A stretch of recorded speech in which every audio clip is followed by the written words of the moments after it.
Hello everyone, my name is Shreyas Bard and welcome to Maharashtra S Academy. So as we have already started the General Science series, which is going to be very useful for each and every competitive examination, right from MPSC, UPSC, Staff Selection Commission or Railway, etc. So this is going to be the second lecture of that series, and in the second lecture we are going to deal with the new topic, that is the types of motion or Newton's laws regarding motion, their types, their applications and importance for all the examinations. So in the previous lecture we have talked about units and measurement. So our today's topic is the types of motion, their laws. So let us start this. So our today's topic is types of motion and their laws. So in this particular lecture we are going to understand what is the importance of Newton's laws, why they have been framed by this scientist, and we are also going to understand importance or the applications of Newton's laws. So we are going to discuss briefly as well as in detail on some topics. So let us start this.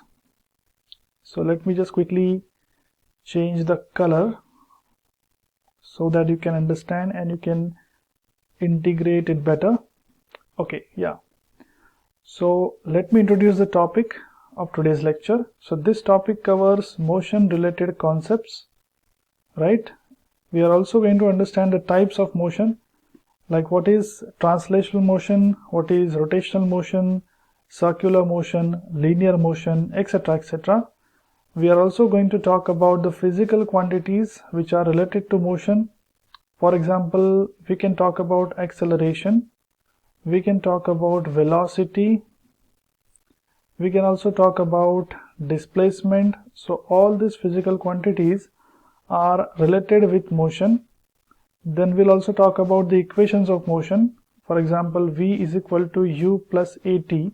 So this is a simple equation of motion, but through this we can find out the value of initial velocity or final velocity, acceleration as well as time. So we'll understand it later, and finally we will try to ease the concept with the help of examples.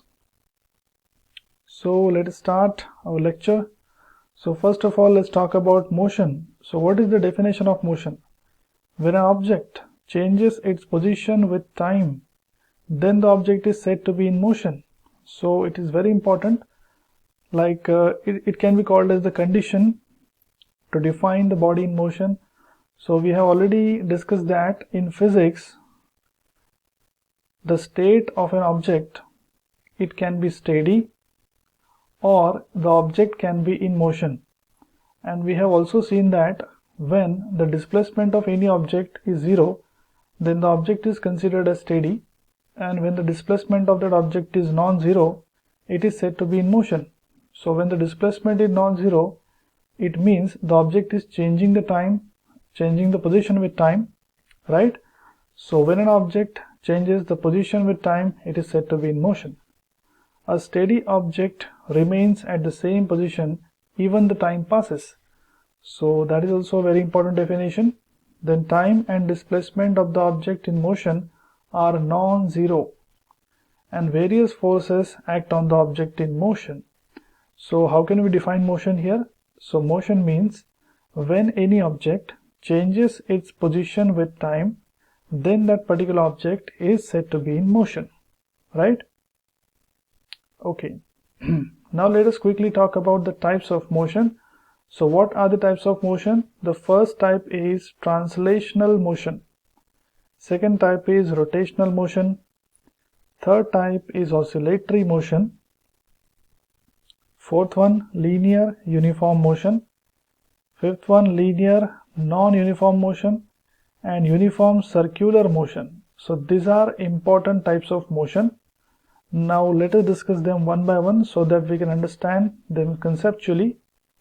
So first let us talk about translational motion. So what is a translational motion?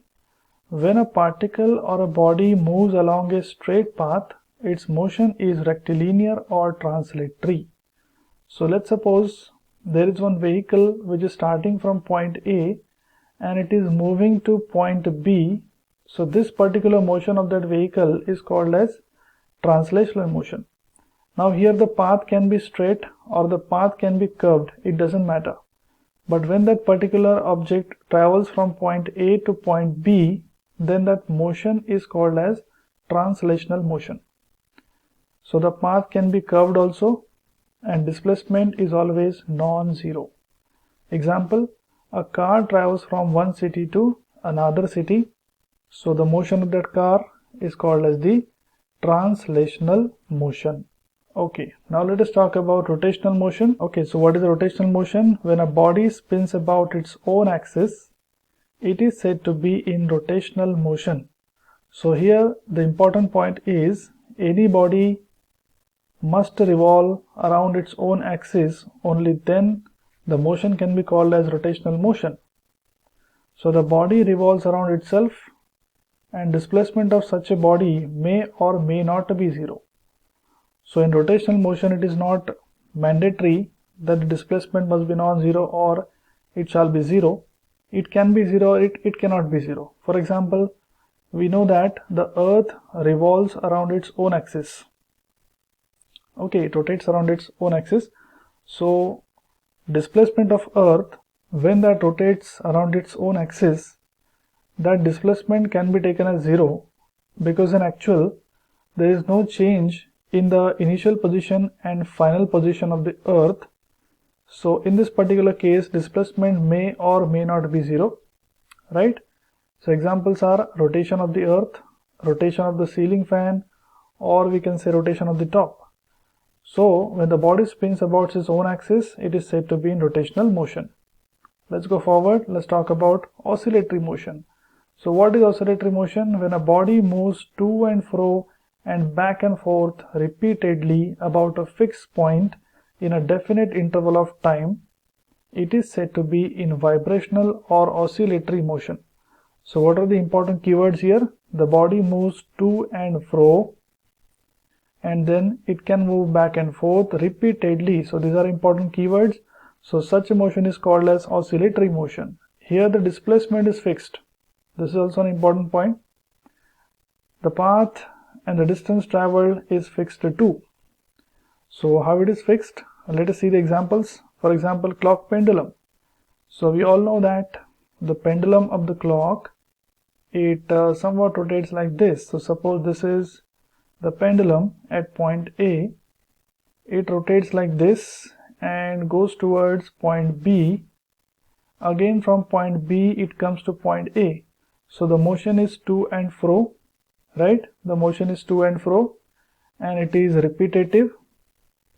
Okay, so here the displacement, that is the initial position and final position of this particular object, is always same. That's why it is said that displacement is constant. Okay, so what are the other examples? So it can be needle of a sewing machine, right? So we all know that the needle has a fixed motion, so it goes in upward direction as well as in the downward direction repeatedly. So that motion of the needle can also be called as the oscillatory motion. Okay, let's go forward. Let's talk about linear uniform motion. So when an object covers equal distances in equal times, it is said to be in linear uniform motion. So what are the important keywords? Equal distances in equal times. So for example, let's say an object is traveling from point A to point B, and the distance between point A and point B is 10 kilometers and the time taken by the object is 1 hour. Again the object is traveling from point B to point C. The distance is again 10 kilometers and the time taken is also 1 hour. So what is happening here? The object is covering equal distances in equal time. It means the object is in linear uniform motion between the point A, B and C, right? So distance covered and time taken are always same. The speed always remains constant proportionately. So it is very obvious when the distance covered is same, the time taken is same, it means the speed will also remain same, because speed is equal to distance upon time. When these two physical quantities remains constant, the third one also remains constant. Okay, now let us talk about linear non-uniform motion. So this is quite exactly opposite to the previous one. Okay, so it is exactly opposite. So when the object is not covering equal distances in equal times, or we can say when the object covers equal distances in unequal intervals of time, or on the contrary, we can say unequal distances in equal intervals of time, then the object is said to be in linear non-uniform motion. So here the speed may not remain constant. Now, the important thing is that in this motion, the word linear has been utilized. So it indicates that the motion is traveling along a straight line. So this point is important. The motion of that object is always along the straight line. Okay, let's go forward and let's talk about uniform circular motion. So what is uniform circular motion? Short form, it is called as UCM, as you might have heard. So when the body covers equal distances in equal time in a circular or semicircular path, it is known as uniform circular motion. So the definition is quite similar to linear uniform motion, which we have just seen. So in that particular concept, we have understood that the object travels in a linear format. Now here, the linear format is slightly changed with the circular way. So the object is traveling in a circular manner. So when the object travels in a circular or semicircular manner and it is covering equal distances in equal time, then it is said to be in uniform circular motion. Right? So displacement of the object changes every time. So here we can't say that displacement is constant or displacement is zero or it can be non-zero. But one thing is sure, that the displacement changes. So displacement always changes here. Now why it changes? Because see, when any object is in a circular motion, for example, this is the circular motion, right? So let's say this is the object here. So when this object is traveling in a circular motion, at each and every intervals of time, the direction of that object changes. And because of that, velocity changes, and due to velocity, displacement also changes. Or we can say displacement changes and because of that velocity changes. But one thing is sure, that when the object is traveling in a circular motion, the displacement changes at every point. So there is always change in displacement. Now from that we can say that velocity also changes, because velocity is equal to displacement upon time. So as the displacement changes, velocity also changes. Now here speed may remain constant. Okay, so these points are very important, because in the examination there are statement based questions, and in the statement based question this kind of critical statements or confusing statements are added. So we should be very clear and thorough with the concept that in the uniform circular motion, the displacement is changing. So as the displacement is changing, velocity has to change, right? But the speed may remain constant. It may remain constant. Then centripetal and centrifugal forces come into play. So this is also very important. So when we talk about uniform circular motion, these two forces are always discussed, especially the centripetal force, because uniform circular motion is the result of centripetal force. Okay, let us see further and let's talk about centripetal force. So what is the centripetal force? It is an essential condition for any circular motion. So this is very important. It is a result of centripetal acceleration. So we know that acceleration is equal to the rate of change of velocity with respect to time, right? So what is centripetal acceleration? The rate of change of velocity with respect to time in a circular motion, or in a uniform circular motion, or in a semicircular motion. So the centripetal force is going to force the object toward the center of the circle. So this is also an important point. So centripetal force is equal to mass of the body multiplied by centripetal acceleration. Okay, now let us quickly understand the concept of centripetal force. So let us consider an example of a particular curved path. Let's say this is a curved path here, and there is a bus which is traveling along this particular path. So suppose this is a bus, right? So when the bus travels in this particular curved path, what will happen if the speed of the bus is, let's say, 100 km/h, then what can happen? This bus may tilt in this direction and it can have a major accident, right? But when this particular bus is traveling in the uniform circular motion, then there are two important forces which are acting. The first is centripetal force and the second one is centrifugal force. So this can be written as CF and this can be written as CP. So let's say CF or centrifugal force is more than centripetal force. What will happen? The bus will tilt in this direction. It will have a major accident. Okay, but when centripetal force is more than centrifugal force, then what will happen? The accident can be prevented, right? So here the centripetal force is dragging this particular object toward the center. So that's why the definition, the force that drags a particular object toward the center, right, in uniform circular motion, that force is called as centripetal force. And the uniform circular motion will remain uniform only because of the centripetal force, because the centrifugal force is going to disturb this uniform circular motion. Now let's talk about the motion related physical quantities. So which quantities have a connection or a relationship with motion? So the first physical quantity is speed, then velocity, distance, displacement, acceleration, momentum, force, and inertia. Okay, now let us have an explanation regarding this one by one. So what is speed? So speed is the rate of change of distance of an object with respect to time. So speed is equal to simply distance upon time.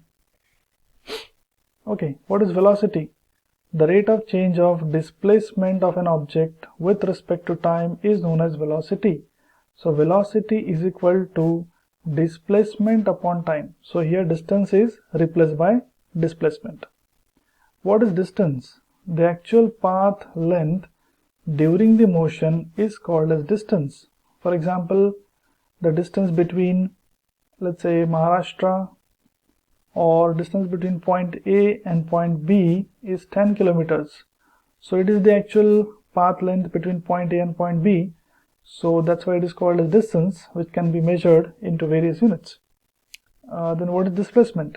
So it is the straight distance between the initial and final position of the motion in a particular direction is called as displacement. Okay, now let us understand displacement. Suppose there is one object which is starting the journey from point A. From point A it is going to point B, and from B it is coming to point C. So here the journey ends, let's suppose. So this becomes the initial point and this becomes the final point. So when we talk about the distance covered, if the distance between A to B is 10 kilometers and B to C is also 10 kilometers, then the total distance traveled by this object is equal to 20 kilometers. But this is not the displacement. So what is definition? It is the straight distance between initial point and final point. So we have to connect the initial point and final point like this. Then the distance between A and C becomes the actual displacement. Okay, let's go forward. Let's talk about acceleration. So the rate of change of velocity with respect to time is called as acceleration. So acceleration is equal to rate of change of velocity with respect to time. What is the unit of acceleration? We can find out meter per second divided by second. So the unit becomes meter per second square. Okay, what is momentum? It is the product of mass and velocity of an object. So momentum is represented by P is equal to M into V. Okay, what is force? So it is the quantity that changes the state of any body, right? So we have already dealt that the force can change the state of any body. It means it can convert a steady state body into motion and motion into a steady state body, vice versa. Okay, and how it is measured? Force is equal to mass into acceleration, m into a. Okay, what is inertia? It is the tendency of a body to oppose the changes in its state of rest or of uniform motion. So this particular topic will be dealt in the separate lecture.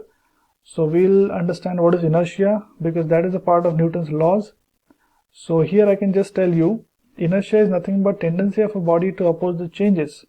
Now what kind of changes? So the body can oppose the changes in the state. For example, if the body is at steady state, then it can oppose for motion, right? And if the body is in motion, it can oppose to become steady. So this opposition is given by, or it is produced by many bodies. So that opposition is called as inertia. Okay, so I hope this is clear. Now let us talk about the last topic of this lecture, equations of motion. So what are the equations of motion? The first equation is v is equal to u plus at. So the first equation is v is equal to u plus at. The second equation of motion is s is equal to ut plus half at square. And the third equation is v square is equal to u square plus twice as. Now what is this v and u? So let us understand. V is equal to final velocity. V is called as the final velocity. U is called as initial velocity.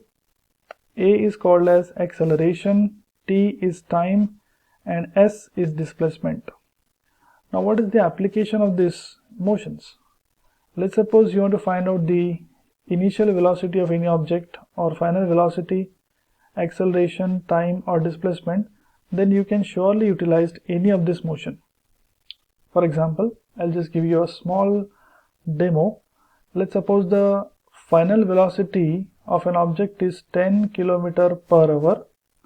Initial velocity has to be found out. Acceleration is, let's say, 2 meters per second square, and the time given is 1 second, or let's say 1 hour. Okay, so we can convert these hours into seconds, and we can brought them into the same unit category. And then from these three important data given, we can find out the initial velocity of the object by using the equation v is equal to u plus at. So this is a very simple explanation of these equations of motion. So we can find out any of the categories or any of the physical quantities using the other. So I hope you like this lecture. So if you like it, then please subscribe to the channel and press the bell icon so that you can get notification of all the important lectures. Thank you so much.